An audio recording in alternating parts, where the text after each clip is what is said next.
বন্যা থেকে বাঁচানোর জন্য একটা রুট ম্যাপ তৈরি করা হয়েছিল প্রথমে, যেখানে অধিকাংশ জমি বা অধিকাংশ বাজার তার মধ্যে চলে যাচ্ছিল। সিএম এর আদেশের পর আবার নতুন করে রুট ম্যাপ তৈরি করা হয়েছিল। এবং এটা তো সত্যি, এই ঘাটাল মাস্টার প্ল্যান করতে গেলে অনেকগুলো জমি লাগবে। এইটাকে সফল করার জন্য আমার মনে হয় কি সহযোগিতা লাগবে ঘাটালের মানুষের সহযোগিতা। ঘাটাল লোকসভা কেন্দ্রের মানুষের, ঘাটাল মাস্টার প্ল্যানটা শুধু তো ঘাটাল ওরিয়েন্টেড না, দাসপুর হচ্ছে, কেশপুর পার্ট আছে। তো আমার মনে হয় ঘাটালের মানুষের, ঘাটাল লোকসভা কেন্দ্রের মানুষের একটু সহযোগিতা লাগবে। বিঘার পর বিঘা জমি জলের তলায়, কি বলবেন?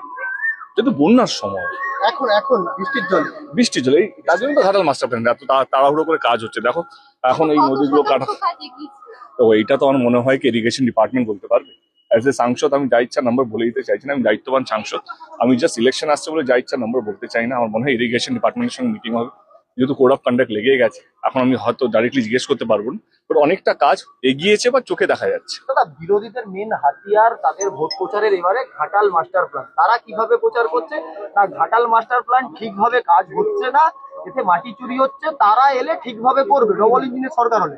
অপরদিকে তাদের আর একটা ইস্যু ঘাটালের রেলপথ। এই দুটো বিষয় নিয়ে কি বলবে? বলা তো আমি অনেক কিছুই বলতে পারি। যেই কাজটা আমরা 2024-এ শুরু করেছিলাম, তারা যদি এক পয়সাও যদি বিজেপি যারা আছেন তারা যদি করতে পারতেন, আমি তাদের হয়ে সাপোর্ট করতাম। আমি 2014 থেকে ঘাটাল লোকসভা কেন্দ্রের সাংসদ। আমি 2014 থেকেই বলছি, এই মেদিনীপুর পূর্ব পশ্চিম দুটো মিলিয়ে প্রচুর বড় বড় নেতা আছে বিজেপিতে। এখানকার এমএলএও আমাদের মানে বিজেপি। শীতল আমার ছোট ভাইয়ের মতো, অনেকবারই আলাপ হয়েছে। একটা চিঠি লিখেছে ওরা ঘাটাল মাস্টার প্ল্যান নিয়ে কেন্দ্র সরকার, তাদের তো সরকার ডাবল ইঞ্জিন তো আজকে তো নয়, 2014 থেকে কোন নেতা, বড় বড় নেতা পূর্ব মেদিনীপুর পশ্চিম মেদিনীপুরে যারা দাঁড়িয়েছেন, আমি দায়িত্ব নিয়ে ওপেন চ্যালেঞ্জ করে যাচ্ছি, কেউ একটা চিঠি লিখেছে এই ঘাটাল মাস্টার প্ল্যানটা কতটা জরুরি? আমি যখন রাজনীতি ছাড়ছিলাম 2024-এ, আমার প্রথম বক্তৃতা ছিল 2014-তে ঘাটাল মাস্টার প্ল্যান। যেদিন আমি রাজনীতি ছাড়ছিলাম পার্লামেন্টে বসে, যেদিন আমার শেষ বক্তৃতা ছিল, আমি দাঁড়িয়ে বলেছি এইটা কোনো পলিটিক্যাল নয়। এখানে শুধু টিএমসি নয়, এই রাজ্যে আমাদের সকল ঘাটাল লোকসভা কেন্দ্রে সিপিএম, বিজেপি, কংগ্রেস, টিএমসি সব দলের লোক থাকে। এটা কোনো টিএমসির জন্য নয়, এটা মানুষের জন্য, ঘাটালের মানুষের জন্য। এবং সেই দল, যেই কেন্দ্র সরকার আজ অব্দি কিছুই করেনি ঘাটাল মাস্টার প্ল্যান নিয়ে। আমি বড় কথা বলছি, আমি এটা বলতে চাই যে 2024-এ যখন আমি আবার রাজনীতিতে ফিরে এলাম, একটাই শর্ততে, যে ঘাটাল মাস্টার প্ল্যানটা যেন রাজ্য সরকার করে। এবং তিনি আমাদের দিদি নেত্রী এবং অভিষেক তারা এসে ঘাটালে কথা দিয়ে গেছেন 1 বছরের মধ্যে কাজ স্যাংশন 700 কোটি টাকা, এবং চোখের সামনে দেখতে পাওয়া যাচ্ছে রেজিং শুরু হয়ে গেছে। ঘাটাল মাস্টার প্ল্যান এত সহজ কাজ নয়। বিরোধী দল তো বিরোধ করবেই, তাদের কাছে হাতিয়ার নেই, তাদের কাছে আর কোনো অস্ত্র নেই। ঘাটালে প্রচার করবেটা কি, মানুষের মন জয় করবেটা কি? শীতল ক্লাস 5, আমি ডাইরেক্টলি নাম নিতে অপছন্দ করি, শীতল খুব ভালো ছেলে, মানে আমার ছোট ভাইয়ের মতো, ওর সঙ্গে অনেকবার আলাপও হয়েছে আমার। শীতল একটা লাইন লিখেছে ঘাটাল মাস্টার প্ল্যান নিয়ে। শুধু ঘাটাল কেন, এখন আপনারা যদি মনে রাখেন, পাঁশকুড়া থেকে ঘাটালে রাস্তাটা কি খারাপ ছিল, সেইখানে কেন্দ্র সরকারের কাছে আমি চিঠি পাঠিয়েছি, চিঠিটা আমি পোস্টও করেছিলাম সোশ্যাল মিডিয়াতে। আজকে সেই হাইওয়েটা ডাবল লেন হাইওয়ে হয়ে গেছে।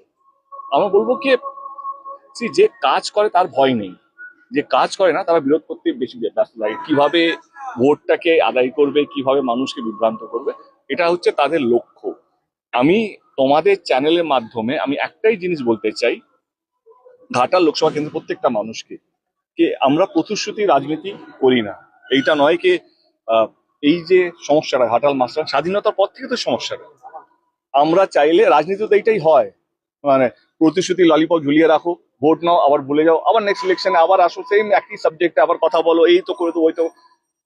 সি, আমি সেটা করিনি। আমি রাজনীতি ছেড়েছিলাম কারণ আমি করতে পারছিলাম না। আমি আবার রাজনীতিতে এসেছি কারণ আমার দল আমাকে কথা দিয়েছিল, সেই দল কথা রেখেছে। আমি ঘাটাল লোকসভা কেন্দ্রে একটাই কথা বলতে চাই, যদি ঘাটালে যদি টিএমসি ভোট না পায়, তাহলে রাজনীতি জিতে যাবে, যারা কাজ করতে চায় তারা হেরে যাবে। তাহলে আমি ভুলে বলতে আমাকে না, ওয়েট আমার বলতে দাও।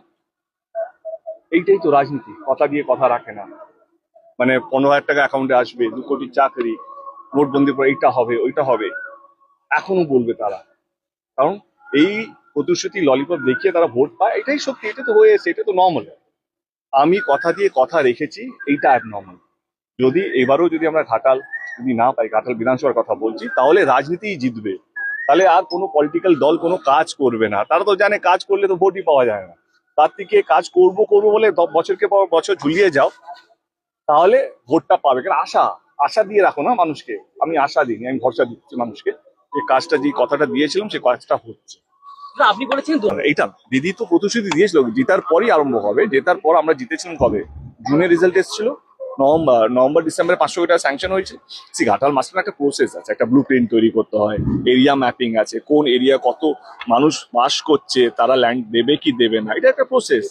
তার মধ্যে যে প্রসেস গুলো স্যাংশন হয়েছে, যেখানে অনেক জায়গায় পাম্পিং স্টেশন শুরু হয়েছে, অনেক জায়গায় ড্রেজিং এর কাজ শুরু হয়ে গেছে, খাল কাটা শুরু হয়ে গেছে, অনেক এই কাজগুলো তো হচ্ছে।